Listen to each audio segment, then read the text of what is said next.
Hello guys, कैसे I hope कि आप अच्छे होंगे। तो गाइस आज का ये वीडियो आप सभी लोगों के लिए काफी ज्यादा इंपॉर्टेंट होने वाला है, क्योंकि गाइस आज के इस वीडियो के अंदर हम बात करने वाले हैं ट्रेसिंग के बारे में। अगर आप फोन की रिपेयरिंग करते हैं और आपको ट्रेसिंग सीखना है, या फिर आपको ट्रेसिंग करने में प्रॉब्लम हो रही है, या फिर आपको पता नहीं है कि ट्रेसिंग क्या होता है, कैसे किया जाता है, कहां से स्टार्ट किया जाता है, कहां पे एंड किया जाता है, तो ये वीडियो आप शुरू से लेकर एंड तक देखते रहिए। इस वीडियो के अंदर गाइस मैं आपको बिल्कुल आसान तरीके से बताने वाला हूं कि मोबाइल के अंदर ट्रेसिंग कैसे किया जाता है और फॉल्ट को कैसे फाइंड आउट करके उसकी प्रॉब्लम को सोल्व किया जाता है। काफी सारे हमारे टेक्नीशियन भाई हैं, वो मोबाइल रिपेयरिंग करना चाहते हैं लेकिन उनको ट्रेसिंग नहीं आती। ट्रेसिंग अगर आपको सही से नहीं आएगी तो आप फॉल्ट को फाइंड आउट नहीं कर सकते, और फॉल्ट को फाइंड आउट नहीं कर पाएंगे तो फिर आप मोबाइल की प्रॉब्लम को सोल्व कैसे करेंगे। इसलिए गाइस मोबाइल रिपेयरिंग लाइन के अंदर ट्रेसिंग काफी इंपॉर्टेंट होती है। ट्रेसिंग के बारे में आपको काफी अच्छा नॉलेज होना चाहिए। इसलिए अगर आप फोन की रिपेयरिंग करते हैं और आप अच्छी रिपेयरिंग करना चाहते हैं तो ये वीडियो आप शुरू से लेकर एंड तक देखिए, बिल्कुल भी स्किप मत करना, क्योंकि इस वीडियो के अंदर मैं आपको बिल्कुल आसान तरीके से बताने वाला हूं कि ट्रेसिंग को कहां से स्टार्ट करें, कहां पे एंड करें, और ट्रेसिंग से फॉल्ट को फाइंड आउट कैसे किया जाता है। बिल्कुल आसान तरीके से गाइस इस वीडियो के अंदर मैं आपको बताने वाला हूं। अगर इस वीडियो से आपको ट्रेसिंग समझ में नहीं आता है तो मुझे नहीं लगता कि किसी दूसरे वीडियो से आपको समझ में आएगा कि ट्रेसिंग को कहां से स्टार्ट करें और कहां पे एंड करें। इसलिए ये वीडियो इंपॉर्टेंट होने वाला है। अगर आप हमारे चैनल पे पहले से हैं तो आपको पता होगा कि ट्रेसिंग कैसे किया जाता है, क्योंकि ऑलरेडी हमने काफी सारी वीडियो ट्रेसिंग के ऊपर डाल के रखे हुए हैं। अगर आप हमारे चैनल पे नए आए तो ये वीडियो देखने के बाद हमारे चैनल पे पुराने जो वीडियो पड़े हुए हैं उनको भी देख लेना। अगर चैनल के सभी वीडियोस आप देख लेते हैं तो उससे गाइस आपको काफी बेनिफिट होने वाला है, बिल्कुल फ्री के अंदर। आपको कोई पैसा नहीं देना, कोई चार्ज नहीं देना। अगर गाइस आप अपनी शॉप पे बैठ के फ्री में मोबाइल रिपेयरिंग सीख के अपनी अर्निंग को डबल करना चाहते हैं, पैसे कमाना चाहते हैं, तो इसके लिए सिर्फ आप हमारे इस चैनल को सब्सक्राइब करके ऑल नोटिफिकेशन को ऑन कर लीजिए, ताकि जब भी हम कोई वीडियो डालें उसका नोटिफिकेशन गाइस आपको यहाँ पे कंटिन्यू मिलता रहे। क्योंकि गाइस इस चैनल पे आपको डेली एक फ्री में वीडियो देखने को मिलेगा, और उस वीडियो से सीख के आप ढेर सारे जो पैसे हैं वो कमा सकते हैं, अपनी अर्निंग को अपनी शॉप पे बैठ के डबल कर सकते हैं। तो चलिए गाइस आज का वीडियो शुरू करते हैं और जानते हैं कि ट्रेसिंग कैसे किया जाता है, ट्रेसिंग में हमें किन बातों का ध्यान रखना चाहिए, ट्रेसिंग कहां से स्टार्ट और कहां पे एंड किया जाता है, पूरा डिटेल के अंदर गाइस बिल्कुल आसान तरीके से मैं आपको यहाँ पे समझाने की कोशिश करूंगा। इस वीडियो के अंदर गाइस मैं यहाँ पे आपको सर्किट मतलब डायग्राम से समझाने की कोशिश करूंगा, और आने वाले वीडियो के अंदर गाइस बिल्कुल आपको मैं लाइव भी दिखाने वाला हूं कि ट्रेसिंग कैसे किया जाता है। और इससे पहले भी मैंने एक वीडियो बनाया था जिसमें मैंने बिल्कुल आपको लाइव दिखाया, तो वो वीडियो आपको काफी पसंद आया था। काफी सारे टेक्नीशियन भाइयों का उसमें फायदा हुआ कि हमें ट्रेसिंग समझ में आ गया कि किस तरीके से ट्रेसिंग किया जाता है। क्योंकि इस चैनल के ऊपर मैं आपको बताने की कोशिश करता हूं बिल्कुल आसान भाषा में, आसान तरीके से। अगर अभी भी आपको समझ में नहीं आता तो फिर गाइस थोड़ा मुश्किल हो सकता है आपके लिए, क्योंकि गाइस मैंने बिल्कुल आसान तरीके से समझाने की इस वीडियो के अंदर कोशिश की है। तो चलिए समझते हैं कि ट्रेसिंग कैसे किया जाता है। अब देखिए गाइस मोबाइल का जो सर्किट होता है उसके अंदर दो लाइनें होती है, एक होता है पॉजिटिव और एक होता है नेगेटिव, यानी एक होता है प्लस और एक होता है माइनस। पूरा मोबाइल का जो सर्किट होता है वो प्लस माइनस के ऊपर काम करता है, और उसी के अंदर गाइस हमें ट्रेसिंग करना होता है, उसी से हमें फॉल्ट को फाइंड आउट करना होता है। चलिए मैं आपको बताता हूं कैसे किया जाता है। देखिए गाइस यहाँ पे आपको एक सर्किट नजर आ रहा होगा। ये जो सर्किट है इसको अगर आपने अच्छे से समझ लिया तो आप मोबाइल का सर्किट भी अच्छे से समझ लेंगे, और मोबाइल के अंदर कोई भी फॉल्ट है, किसी भी लाइन को आपको ट्रेस करना है, बिल्कुल आसान तरीके से आप कर लेंगे। ठीक है, लेकिन इसके लिए गाइस आपको थोड़ा ध्यान से देखना पड़ेगा, इस सर्किट को समझना पड़ेगा। अगर इस वीडियो को यहाँ पे छोड़ के चले जाते हैं या बीच से छोड़ देते फिर आपको समझ में नहीं आए। काफी सारे टेक्नीशियन भाई वो वीडियो को छोड़ के चले गए होंगे, चले गए हैं, उनका नुकसान है। ठीक है, अगर आप यहाँ पे वीडियो देख रहे हैं एंड तक देखते हैं तो आपका फायदा होने वाला है। ठीक है, और गाइस मैं आपको बता दूं कि ये वीडियो देखने के बाद अगर आपको जरा सा भी पसंद आता है ना, जरा सा भी आपको फायदा होता है इसका, तो गाइस इस वीडियो को लाइक कर दीजिएगा। एक कमेंट करके बताइए कि ये वीडियो कैसा लगा, आने वाले वीडियो के अंदर आपको क्या चाहिए। और गाइस इस वीडियो को ज्यादा से ज्यादा टेक्नीशियन भाइयों के साथ में शेयर कर देना। जो टेक्नीशियन भाई बिल्कुल फ्री में सीखना चाहते हैं ना, उनके साथ तो इस वीडियो को शेयर कर ही देना, क्योंकि गाइस ये चीज सिखाने के लिए लोग काफी पैसे ले रहे हैं, और यहाँ पे मैं बिल्कुल आपको फ्री में सिखाने की कोशिश कर रहा हूँ। ठीक है, अब देखिए गाइस यहाँ पे आप देख सकते हैं एक सर्किट मैंने यहाँ पे ड्रॉ किया है। इस सर्किट को अपने अच्छे से समझेंगे, और यहाँ पे जो मेथड अप्लाई हम करेंगे वही सेम फोन का जो सर्किट होता है उसके अंदर हमें अप्लाई करना है, बिल्कुल सेम तरीके से। अब देखिएगा आप यहाँ पे अगर सर्किट को देखेंगे तो यहाँ पे एक 5 वोल्टेज की सप्लाई मैंने यहाँ पे दिया है, यानी 5 वोल्टेज पे ये सप्लाई काम करती है, और इसका जीआर है वो 550 है। देखिएगा जीआर के बारे में आपको नॉलेज होना चाहिए कि जीआर क्या होता है। जीआर के बारे में अगर आपको पता नहीं है तो मैं आपको बता दूं कि जीआर का मतलब है ग्राउंड रीडिंग। ठीक है, ग्राउंड रीडिंग यानी ग्राउंड रेजिस्टेंस। ठीक है, मोबाइल के सर्किट के अंदर जितने भी कंपोनेंट यूज किए जाते हैं उसकी जो रीडिंग होती है उसको गाइस हम बोलते हैं जीआर। इस पे ऑलरेडी हमने वीडियो बना के रखा हुआ है। अगर वो वीडियो भी आपने नहीं देखा है तो ये वीडियो देखने के बाद उस वीडियो को भी देख लेना, लेकिन पहले इस वीडियो को समझ लीजिए। मल्टीमीटर के अंदर जो रीडिंग हम चेक करते हैं उसको गाइस हम बोलते हैं जीआर, यानी ग्राउंड रीडिंग या फिर ग्राउंड रेजिस्टेंस। ठीक है, अब यहाँ पे देखिए 5 वोल्टेज की सप्लाई आपको यहाँ पे दिखाई दे रही है। ठीक है, यहाँ पे दो चीजें हैं, एक है जीआर, एक है वोल्टेज। मोबाइल के अंदर सेम चीज होती है, एक होता है वोल्टेज, दूसरा होता है यहाँ पे GR, तीसरा उसके अंदर फ्रीक्वेंसी भी होती है। ठीक है, फ्रीक्वेंसी का एक अलग लफड़ा रहता है। ठीक है, उसके अंदर आपको अलग से मतलब फाइंड आउट करना होता है फॉल्ट को। ठीक है, उसके अंदर डीएसओ का आपको यूज करना पड़ेगा। लेकिन नॉर्मली जो फॉल्ट आते हैं 80 से 90% जो फॉल्ट होते हैं वो आपका GR और वोल्टेज से ही देखने को मिलते हैं। अब देखिए ये सर्किट आपको यहाँ पे नजर आ रहा है। यहाँ पे अगर आप देखेंगे तो एक LED लाइट मैंने यहाँ पे लगा के रखा हुआ है। यहाँ पे अगर आप देखेंगे तो एक बैटरी मैंने यहाँ पे लगा के रखा हुआ है। ठीक है, अब इन दोनों के बीच का जो कम्युनिकेशन है वो दो लाइनों से हो रहा है। दो लाइनों से कैसे? एक यहाँ पे मतलब प्लस की लाइन है और एक माइनस की। एक यहाँ पे देखेंगे ये पॉजिटिव है और ये नेगेटिव, यानी ये नेगेटिव जो लाइन है ये यहाँ पे कनेक्टेड हो रही है और पॉजिटिव वाली जो लाइन है वो यहाँ से आके यहाँ पे कनेक्टेड हो रही है, यानी प्लस का प्लस और माइनस का माइनस। बीच में मैंने यहाँ पे एक बटन लगाया, अगर इस बटन को आप प्रेस करते हैं तो यहाँ से 5 वोल्टेज की सप्लाई बनेगी और इस एलईडी के अंदर चली जाएगी। जैसे ही एलईडी के अंदर 5 वोल्टेज इंटर करेगा तो गाइस ये वाली जो एलईडी है वो जलना स्टार्ट हो जाएगी, क्योंकि ऑलरेडी माइनस तो यहाँ पे कनेक्टेड है। आपको पता है कि मोबाइल का जो सर्किट होता है ना उसके अंदर जितने भी कंपोनेंट रहते हैं उसका एक माइनस होता है। ठीक है, कुछ कंपोनेंट ऐसे होते हैं जो सीरीज में लगे होते हैं उनका मतलब माइनस नहीं होता, लेकिन मैक्सिमम जो लाइन काम करती है उसके अंदर एक प्लस एक माइनस होता है और प्लस हमेशा ग्राउंड के साथ में माइनस हमेशा ग्राउंड के साथ में कनेक्टेड रहता है, यानी माइनस की जो सप्लाई होती है वो ग्राउंड से टच रहती है। इसीलिए बोर्ड के अंदर काफी सारे जो कंपोनेंट है वो एक साइड से बीप करते हैं और एक साइड से उसमें रीडिंग आती है। ठीक है, अब यहाँ पे ये माइनस की जो लाइन है ये ऑलरेडी ग्राउंड से कनेक्टेड है, यानी माइनस से कनेक्टेड कर दिया हमने। ये आप ग्राउंड मान सकते हैं, इसको आप ग्राउंड मान सकते हैं। ठीक है, मैं यहाँ पे लिख देता हूं, ये आप ग्राउंड मान सकते हैं। ठीक है, अभी ये काम नहीं करा, कोई बात नहीं। ठीक है, अब देखिए यहाँ पे एक प्लस दिया गया है और एक माइनस दिया गया है। इतना आपको समझ में आया? 5 वोल्टेज की सप्लाई है, 550 का GR है। अब गाइस सपोज करो कि ये वाली जो एलईडी लाइट है ये मतलब जलना बंद हो गई या फिर ये जल नहीं पा रही। अब आपको यहाँ पे ट्रेस करना है कि इस सर्किट के अंदर क्या प्रॉब्लम है जो कि इस लाइट को जलने नहीं दे रही, मतलब ये लाइट है वो ऑन नहीं हो रही। ये लाइट ऑफ हो चुकी है, आपने यहाँ पे पावर बटन प्रेस किया लेकिन ये जो लाइट है ये यहाँ पे बंद हो गई, ये जल नहीं पा रही है, ऑन नहीं हो रही। तो अब आपको यहाँ पे ट्रेसिंग करना है, अब आपको यहाँ पे ट्रेसिंग करना है और इस लाइट को आपको ऑन करना है। अगर आपने यहाँ पे ट्रेसिंग करने के बाद ये फाइंड आउट कर लिया कि ये प्रॉब्लम कहां पे है और उसको आपने सोल्व कर दिया, उसी को गाइस हम बोलते हैं ट्रेसिंग। कैसे करेंगे, कहां से स्टार्ट करेंगे, इसके बारे में समझो। अब मान लीजिए ये लाइट यहाँ पे जल नहीं रही है, ऑन नहीं हो रही है, तो सबसे पहले अपन क्या चेक करेंगे? सबसे पहले हम इस एलईडी जो लाइट है इसको चेक करेंगे कि कहीं ये खराब तो नहीं हो गई है, इसके अंदर का जो सर्किट है वो यहाँ पे मतलब डैमेज नहीं हो गया। ठीक है, सबसे पहले अपन क्या करेंगे, इसको चेक करेंगे। यहाँ पे एलईडी लाइट को निकालेंगे, या तो इसको चेक करेंगे दूसरे सर्किट में लगा के, या फिर दूसरी एक एलईडी लेके आएंगे एकदम ओके कंडीशन, वो इस सर्किट में लगा के चेक करेंगे कि ये काम कर रही है या फिर नहीं कर। मान लीजिए फोन के अंदर स्पीकर के अंदर प्रॉब्लम आ रही है, स्पीकर काम नहीं कर रहा, तो सबसे पहले आप क्या करेंगे?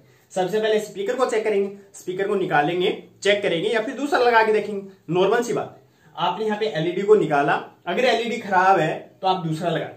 लेकिन अगर एलईडी आपकी सही है, ये दूसरे सर्किट में काम कर रही है, इसमें काम नहीं कर रही, या फिर दूसरी कोई ओके एलईडी है वो इसमें काम नहीं कर रही, इसका मतलब है कि इस सर्किट के अंदर कहीं ना कहीं प्रॉब्लम आ गई। अब आपको यहाँ पे काम करना है कि इस सर्किट के अंदर प्रॉब्लम कहां पे, इसको आपको अच्छे से समझना। अब देखिए सबसे पहले क्या देखेंगे, सबसे पहले आप देखेंगे कि एक यहाँ पे माइनस की सप्लाई है जो कि ग्राउंड के साथ में कनेक्टेड होती है फोन के अंदर, लेकिन यहाँ पे ग्राउंड नहीं है। मैंने इसको एक ग्राउंड आपको दिखाया कि ये ग्राउंड हो सकता है। सबसे पहले आप इसको चेक कर लेंगे, क्योंकि ग्राउंड मैक्सिमम चांस में खराब होता ही नहीं, कुछ मतलब 1 या मतलब 2% आपको देखने को मिल सकता है कि कोई ग्राउंड की सप्लाई मिस हो गई है, वो भी जलने से। ठीक है, कहीं पे शॉर्ट सर्किट होता है ना, वहां पे हो सकती है। लेकिन अगर यहाँ पे आपकी जो ग्राउंड की जो सप्लाई है वो ओके है, आपने देखा कि यहां तक आपकी ग्राउंड की सप्लाई ओके है, ग्राउंड की सप्लाई पे हमेशा आपको बीप देखने को मिलती है, और बीप के साथ में आपको 0-0 रीडिंग देखने को मिलती है, आपको पता है। ठीक है, बीप बजर मोड पे मल्टीमीटर में चेक करेंगे तो आपको यहाँ पे बीप देखने को मिलती है। आपने यहाँ पे चेक किया, एलईडी को आपको निकाल लेना है, एलईडी को निकालने के बाद आप यहाँ पे चेक करेंगे, यहाँ पे आपको बीप देखने को मिल रही है, तो इसका मतलब है कि माइनस की जो सप्लाई है वो यहां से यहां तक ओके है।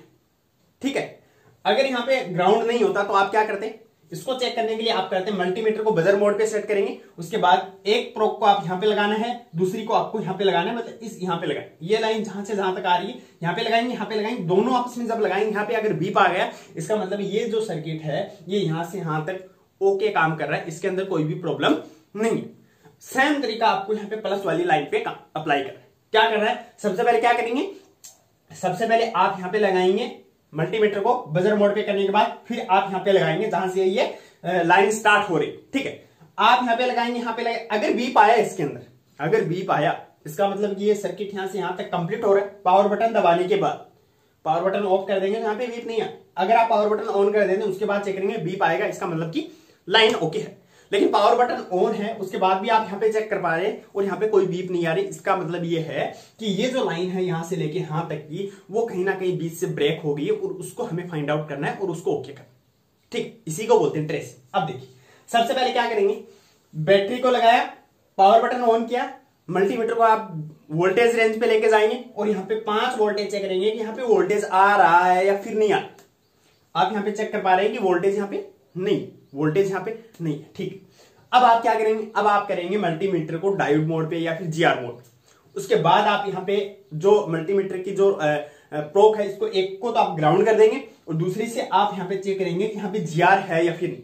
सपोज करो यहाँ पे 550 का जीआर मैंने आपको बताया और यहाँ पे कोई भी जीआर आपको देखने को नहीं मिला, इसका मतलब लाइन ओपन हो गई है। या फिर 550 का जीआर है, इसकी जगह आपको 250 का जीआर देखने को मिला है, मतलब लाइन लीकेज हो गई है। कहीं ना कहीं कोई ऐसा कंपोनेंट है जो लीकेज हो गया है, उसकी वजह से यहाँ पे वोल्टेज भी ड्रॉप हो सकता है और यहाँ पे आपकी एलईडी है वो काम नहीं करेगी, ठीक है। अगर यहाँ पे ओपन लाइन आपको मिली इसका मतलब कि यहाँ पे कोई जीआर नहीं मिलेगा। अगर जीआर डाउन हुआ इसका मतलब लीकेज उसके अंदर हो सकता है। और अगर यहाँ पे बीप आया, अगर यहाँ पे बीप आया तो इसका मतलब है कि ये जो लाइन है ये हो गई है शॉर्ट, यानी माइनस की जो सप्लाई इस पे बीप आ रही थी और ग्राउंड के साथ में टच करके आप इस पर चेक करें जीआर की जगह अगर यहाँ पे बीप आ रही है या फिर 0 रीडिंग आ रही है, इसका मतलब ये लाइन हो गई है शॉर्ट। 3 कंडीशन आपको यहाँ पे मिलेगी, एक ओके कंडीशन, एक आपकी लीकेज कंडीशन, दूसरा आपकी शॉर्ट कंडीशन, समझ रहे हो। अब देखो आपने चेक किया कि अगर यहाँ पे कोई जीआर नहीं आ रहा इसका मतलब कि लाइन कहीं से ब्रेक हुई है। अगर यहाँ पे जीआर डाउन आया इसका मतलब लीकेज हुई है, कोई कंपोनेंट ऐसा है जो लीकेज हो गया, मतलब ग्राउंड के साथ में थोड़ा टच हो गया। या फिर अगर यहाँ पे बीप आया इसका मतलब कि कोई ना कोई ऐसा कंपोनेंट है जो फुल शॉर्ट हो गया, फुल शॉर्ट मतलब बीप आया। अब आपको उसको चेक करना है। वोल्टेज आपने पहले चेक किया, उसके बाद आप ये देखेंगे अगर यहाँ पे ओएल आ रहा है, क्या आ रहा है ओएल, मतलब कि यहाँ पे कोई रीडिंग नहीं, तो आपके दिमाग में क्या आना चाहिए, बीच से लाइन ब्रेक हो सकती है, लाइन के अंदर कोई कॉइल लगी होगी वो निकल सकती है, लाइन के अंदर कोई सीरीज में रेजिस्टर लगा होगा वो निकल सकता है, यानी सीरीज में कोई कंपोनेंट लगा हो वो निकल सकता है, या फिर लाइन कहीं से ब्रेक हो सकती है। तो सबसे पहले आप उसको चेक करें। अगर ओएल आया तो क्या करेंगे, आप देखेंगे इस लाइन में एक रजिस्टर लगा हुआ है, ये 0 ओम का रजिस्टर है, तो इसको आप चेक करेंगे कि यहां से यहां तक बीप आ रही है या फिर नहीं आ रही, या फिर ये कंपोनेंट है या नहीं है। ऐसा होता है कि कंपोनेंट जल भी सकता है, निकल भी सकता है, या फिर ये ओपन भी हो सकता है। सबसे पहले आप इसको चेक, आपने रजिस्टर को चेक किया ओके कंडीशन, उसके बाद क्या चेक करेंगे, उसके बाद एक सीरीज में कॉइल भी लगा हुआ है, ठीक है। तो इस कॉइल को आपको चेक करना है, कॉइल ओके है या फिर नहीं, ये सीरीज में लगा हुआ है, यहाँ पे बीप है दोनों साइड पे या फिर नहीं है, या फिर रीडिंग दोनों साइड पे है या फिर, ठीक है। आप क्या करेंगे, इस कॉइल को चेक करेंगे। मान लीजिए आपने यहाँ पे मल्टीमीटर को एक साइड एक जो प्रोब है उसको ग्राउंड किया, एक से आप यहाँ पे चेक करें, यहाँ पे आपको जीआर नहीं मिल रहा लेकिन यहाँ पे जीआर मिल रहा है, इसका मतलब कि ये जो कंपोनेंट है ये आपका यहाँ पे ओपन हो चुका है। सिंपल सा इस कंपोनेंट को निकालेंगे और यहाँ पे डायरेक्ट जंपर लगा दें, लाइन ओके हुई, जीआर यहाँ पे आना स्टार्ट हो जाए, ओके कंडीशन, ठीक है। अगर यही काम आप कॉइल में भी कर सकते हैं, कॉइल ओपन हुआ तो यहाँ पे जंपर लगा सकते हैं या रिप्लेस कर सकते हैं, ठीक है। तो ये काम ही अगर यहाँ पे कर देते हैं, इसका मतलब कि ये जो लाइन है ये ओएल यानी ओपन थी, उसको आपने यहाँ पे ओके कर दिया, आपका जो एलईडी है वो जलना स्टार्ट हो जाए। अब ओके ओएल वाली यो या फिर जीआर नहीं आ रहा है उस कंडीशन को हमने समझे। अब देखिए, अब अगर यहाँ पे आपको बीप देखने को मिल रही, मतलब कि आपको यहाँ पे बिल्कुल बीप आ रहा है, ठीक है, शॉर्ट कंडीशन, तो उसमें क्या करना है, उसके अंदर आपके दिमाग में आना चाहिए कि कहीं ना कहीं ये जो लाइन है ये ग्राउंड के साथ में टच हो सकती है, कहीं से जल सकती है, या फिर इस लाइन में कोई कैपेसिटर लगा होगा वो शॉर्ट हो सकता है, ठीक है, या फिर इस लाइन में कोई डायोड लगा है वो शॉर्ट हो सकता है, क्योंकि कैपेसिटर या डायोड का यूज किया जाता है प्रोटेक्शन के लिए। ऑलरेडी मैंने कंपोनेंट वाले जो वीडियोस बना के रखे हुए हैं उनमें मैंने बताया कि कॉइल, रजिस्टर, कैपेसिटर, डायोड, इनका क्या काम होता है, कहां पे इसका यूज किया जाता है, समझ रहे हो। तो आपके दिमाग में ये चीज आनी चाहिए कि कोई कैपेसिटर हो सकता है, कोई डायोड हो सकता है, या फिर कोई लाइन ऐसी है जो ग्राउंड के साथ में टच हो सकती है जिसकी वजह से यहाँ पे बीप आ रहा है। अगर यहाँ पे बीप आ रहा है तो क्या करेंगे, बीप आ रहा है तो सबसे पहले आप यहाँ पे चेक करेंगे कि यहाँ पे एक कैपेसिटर लगा हुआ है, इसको हम सी यानी सी से डिनोट कर रहे हैं, यहाँ पे एक कैपेसिटर लगा हुआ है, तो इसको आप चेक करेंगे। इसको कैसे चेक करेंगे, इसको आपको निकाल के चेक करना पड़ेगा। अगर आप इसको निकाल के इसके दोनों साइड पे चेक करें, इसमें अगर बीप नहीं है इसका मतलब ये ओके है। अगर आपने इसको निकाला, निकालने के बाद यहाँ पे जीआर आना स्टार्ट हुआ, इसका मतलब कि ये कैपेसिटर शॉर्ट। अगर ये कैपेसिटर शॉर्ट नहीं है वापस आप इसको फिक्स कर देंगे। अगला जो यहाँ पे जो डायोड लगा हुआ है उसको निकालेंगे। निकालने के बाद आप यहाँ पे जीआर चेक करें। अगर यहाँ पे जीआर नहीं आया, अगर यहाँ पे जीआर नहीं आया फिर भी बीप आ रही है, इसका मतलब कि ये जो डायोड है ये ओके है, इसमें कोई प्रॉब्लम नहीं। सर्किट में आगे कोई प्रॉब्लम है और भी कंपोनेंट लगे हो सकते, लेकिन जैसे आपने डायोड निकाला यहाँ पे जीआर आ गया, इसका मतलब कि डायोड है ये शॉर्ट हो गया है, क्योंकि ये माइनस की जो सप्लाई इसके साथ में कनेक्टेड है, ये एक साइड से ग्राउंड है, प्रोटेक्शन के लिए लगाया गया है। ठीक है, यहाँ पे कैपेसिटर को भी ग्राउंड के साथ में टच किया गया, समझ रहे हो। तो ये इस तरीके से आपको ट्रेसिंग करना होता है। ठीक है, अब हमने यहाँ पे ओएल यानी ओपन कंडीशन समझ लिया कि ओपन में क्या चेक करना चाहिए। ठीक है, आपको यहाँ पे मैंने शॉर्ट कंडीशन के बारे में बताया। अब लीकेज कंडीशन के बारे में बात करते हैं। मान लीजिए 550 का जीआर आना चाहिए, आपको पता है मोबाइल का जितना भी सर्किट होता है उसके अंदर जीआर वैल्यू होती है, हर सर्किट की एक अलग जीआर वैल्यू होती है, और लगभग आपको दिमाग में होना चाहिए कि किस लाइन पे कितना जीआर आ सकता है। ठीक है, और कौन सी लाइन कितना जीआर आने पे खराब है, कौन सा सही, इसका थोड़ा आपको आइडिया होना चाहिए। मान लीजिए 550 का जीआर आ रहा है, इसकी जगह पे आपको 250 देखने को मिला, मतलब लीकेज कंडीशन। लीकेज कंडीशन में क्या जा सकता है, डायोड आपका लीकेज हो सकता है, कैपेसिटर मैक्सिमम में कैपेसिटर लीकेज मिल सकता है, या फिर इस सर्किट के अंदर कहीं पे आईसी का यूज किया गया तो उसमें भी प्रॉब्लम हो सकती है। ठीक है, तो सबसे पहले आप यहाँ पे कैपेसिटर को निकाल के चेक करेंगे। जीआर अगर इंक्रीज हुआ इसका मतलब कैपेसिटर प्रॉब्लम, अगर नहीं हुआ तो वापिस लगाएंगे। अगला जो कंपोनेंट है जो पैरेलल के अंदर लगा हुआ है उसको आप निकालें, उसको निकाल के चेक करेंगे। जीआर ओके हुआ इसका मतलब कि उसमें प्रॉब्लम है, अगर नहीं हुआ तो आपको वहां पे फिक्स कर, आपको वहां पे फिक्स कर। तीनों कंडीशन आपको समझ में, इस तरीके से किया जाता है ट्रेसिंग। अब देखिए ट्रेसिंग कहां से स्टार्ट किया जाता है इसके बारे में थोड़ा एक मैं आपको आइडिया बता दूं। सबसे पहले आप जहां से लाइन स्टार्ट हो रही है जहां तक एंड हो रही है उसकी एक कंटिन्यूटी रीडिंग लेंगे कि यहाँ पे कंटिन्यूटी है या फिर नहीं। अगर यहाँ पे कंटिन्यूटी नहीं है, बजर मोड यहाँ पे आप करने के बाद चेक कर पा रहे हैं कि यहाँ पे कंटिन्यूटी नहीं है, मतलब लाइन बीच से ब्रेक हो, उसके बाद आप स्टार्ट कहां से करें। अगर आप इस यहां से स्टार्ट करेंगे ना ऐसे, तो आपको समझ में नहीं आए।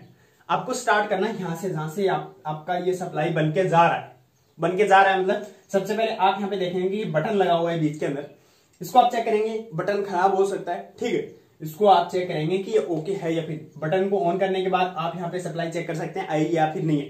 ठीक है, बटन खराब हो सकता है। बटन के बाद यहाँ पे कॉइल लगी हुई है, सीरीज में लगा हुआ है, तो आप यहाँ पे चेक करेंगे कि कहीं ओपन तो नहीं हो गया। अगर ये ओपन हो गया, निकल गया, तो गाइस ये जो लाइन है ब्रेक हो जाए, तो इसको आप चेक करें ये ओके है। या फिर आपको यहां तक जीआर देखने को मिल रहा है, आपने चेक किया कि यहाँ पे जीआर नहीं है लेकिन यहां तक देखने को मिल रहा है, मतलब कि इतनी जो सप्लाई इसके अंदर प्रॉब्लम है, तो फिर क्या चेक करें, फिर आप इस रजिस्टर को चेक करेंगे। यहाँ पे आर लिखा हुआ है, इस रजिस्टर को आप चेक करेंगे। अगर यहाँ पे आपको प्रॉब्लम मिली तो आप इसको शॉर्ट कर देंगे या फिर रिप्लेस कर देंगे, तो आपकी सप्लाई आगे कंटिन्यू हो जाए। लेकिन अगर यहाँ पे ये निकला है या फिर यहाँ पे जल गया है या फिर ये मतलब टूट गया है, तो यहाँ पे जो सप्लाई है ना वो यहाँ तक बनेंगे लेकिन यहाँ तक नहीं बनेगी, तो यहां से यहां तक की कंटिन्यूटी आपको नहीं देखने को मिलेगी, तो आप इसको रिप्लेस करेंगे या चेंज करेंगे, समझ रहे हो। तो इस तरीके से आपको यहां से स्टार्ट करना है, यहां जाना है, ना कि यहां से स्टार्ट करके यहां से स्टार्ट करेंगे और यहां एंड करेंगे आप, समझ रहे हो। इस तरीके से मोबाइल के सर्किट के अंदर आपको ट्रेसिंग करनी होती है। ये मैंने एक आपको सर्किट ड्रॉ करके सिर्फ समझाने की कोशिश की ताकि आपको थोड़ा समझ में आए। इससे अगर आपको जरा सा भी समझ में आया ना, आपको पता चला है कि मतलब किस लाइन को कहां से स्टार्ट करें, कहां पे एंड करें, तो गाइस आप अच्छे से ट्रेसिंग को समझ लेंगे। अगर ये चीज भी अगर आपको समझ में नहीं आई ना, तो फिर तो आपके लिए ट्रेसिंग करना थोड़ा मुश्किल ही होगा। अब आप कमेंट करके ये बताओ कि ये वीडियो आपको कैसा लगा और इस वीडियो से आपको क्या सीखने को मिला, समझ में आया या फिर नहीं आया, या फिर इससे भी आसान तरीके से मैं आपको बताने की कोशिश करूं क्या है इस वीडियो का मतलब रिजल्ट क्या है, वो आप मुझे कमेंट सेक्शन के अंदर बताएंगे। और अगर आपको ये वीडियो पसंद आया तो गाइस इस वीडियो को लाइक करके नीचे कमेंट करके बताओ कि ऐसे और भी वीडियो चाहिए आपको, ताकि मुझे भी पता चले कि हाँ ये वाली जो चीज है ये आपका फायदा कर रही है। ठीक है, तो मैं आगे नेक्स्ट जो वीडियो लेके आऊंगा उसमें भी मैं आपका फायदा ही करने वाला हूं, क्योंकि अगर आप जब तक मुझे बताएंगे नहीं कि मतलब आपको समझ में आया या फिर नहीं, आपको बेनिफिट हुआ या फिर नहीं हुआ, तो फिर मुझे कैसे पता चलेगा कि ये चीज सही है या फिर गलत है। ठीक है, तो इस तरीके से और भी जितने भी सेक्शन है ना उनके वीडियो भी आपको इस तरीके से मैं समझा दूंगा, जितने भी सेक्शन है फोन के अंदर। ठीक है, लेकिन इसके लिए आपको इस वीडियो के नीचे कमेंट करना है, वीडियो को लाइक करना है और सभी लोगों के साथ में शेयर करके चैनल को सब्सक्राइब कर लेना है, ताकि इस चैनल के ऊपर जितने भी हम वीडियो डालें ना उन वीडियो का जो नोटिफिकेशन है वो आपको कंटिन्यू मिलता रहे और आप अपनी शॉप पे बैठ के फ्री में मोबाइल रिपेयरिंग सीख के अर्निंग करते रहें और आप अपनी अर्निंग को डबल करते रहें। क्योंकि गाइस जितना भी आप काम कर रहे हैं ना वो पैसे कमाने के लिए कर रहे हैं। ठीक है, अगर आप काम सीख के पैसे ही नहीं कमा रहे हैं तो फिर उस काम का सीखने का मतलब क्या हुआ। ठीक है, क्योंकि सब लोग पैसा कमाना चाहते हैं। ठीक है, और जितना भी आप यहाँ पे देख रहे हैं मैं बता रहा हूं, तो मैं भी पैसे के लिए ही आपको बता रहा हूं, ठीक है, ठीक है। और आप अगर इसको सीख रहे हैं तो पैसे कमाने के लिए सीख रहे हैं। अगर आप यहाँ पे नॉलेज आपके पास ढेर सारा है और उससे आप पैसे कमा नहीं पा रहे तो उस चीज का क्या फायदा, ठीक है। काम ऐसा करो, चाहे भले ही शॉर्ट काम हो थोड़ा, ठीक है, मतलब कि आपको डीप में जाने की जरूरत नहीं, कुछ ऐसे काम से आप मतलब अगर हम बात करें मोबाइल रिपेयरिंग की, तो कुछ ऐसे शॉर्ट तरीके होते हैं जिससे आप मतलब जो टिप्स एंड ट्रिक्स होते हैं उनसे आप डायरेक्ट सॉल्यूशन निकाल सकते हैं किसी भी फोन का, ठीक है। आपके दिमाग में रहता है कि ये अगर फॉल्ट आता है तो इसको डायरेक्ट ये सॉल्यूशन है, तो 2 मिनट में आप उस फॉल्ट को फाइंड आउट करेंगे, सोल्व करेंगे और आपकी जेब में पैसे आ जाएंगे, ठीक है। तो ये तरीका होना चाहिए कि मतलब मोबाइल रिपेयरिंग 2 तरीके की होती है, एक तो बहुत ज्यादा डीप होती है और एक थोड़ा नॉर्मल होती है। नॉर्मल वाली जो मोबाइल रिपेयरिंग होती है उससे अच्छी खासी जो आप अर्निंग कर सकते हैं, क्योंकि उसके अंदर कस्टमर को आपको जल्द काम करके देना है और जल्द आपके पैसे आपको लेना है, ठीक है। और एक होता है मतलब कि थोड़ा हार्ड काम होता है, उसमें टाइम लगता है। आज एक फोन आपने रिपेयर करना स्टार्ट किया, हो सकता है वो आज ना बने तो पूरा दिन चला जाएगा, नेक्स्ट डे भी ना बने, रिटर्न भी करना पड़े, ऐसा भी होता है, ठीक है। और एक ऐसा काम होता है कि कस्टमर आया, उसके अंदर छोटा मोटा काम है, करके दिया, पैसे जेब में आ गए, ठीक है। आपने मतलब सुबह से लेकर शाम तक 10 मोबाइल अगर आपने रिपेयर कर दिए, 100 रुपए एक का चार्ज किया तो 1000 रुपए हो गए, 1000 रुपए जेब में आ गए। और वहीं पे एक फोन में आप लगे हुए हो सकता है कि वो फोन अगर आप रिपेयर कर दें तो उसके आप मतलब 2 से 3 हजार चार्ज कर सकते हैं, हो सकता है कि वो फोन रिटर्न देना पड़े तो आपकी जेब में कोई भी पैसा नहीं आएगा, तो ऐसा भी होता है। इसलिए गाइस मैं बोल रहा हूं कि अगर आप कमेंट करके बताएंगे कि ये चीज आपको समझ में आ रही है, इससे आपका फायदा हो रहा है, आपका बेनिफिट हो रहा है, तब भी मुझे पता चलेगा और आगे मैं आप लोगों के लिए वीडियो लेके आता रहूं। तो आज की इस वीडियो में इतना ही। अगर वीडियो पसंद आया तो फिर से बोल रहा हूं, लाइक करो, शेयर करो, चैनल को सब्सक्राइब करके ऑल नोटिफिकेशन को ऑन करो, ताकि जब भी कोई वीडियो डाले उसका नोटिफिकेशन आपको कंटिन्यू मिलता रहे।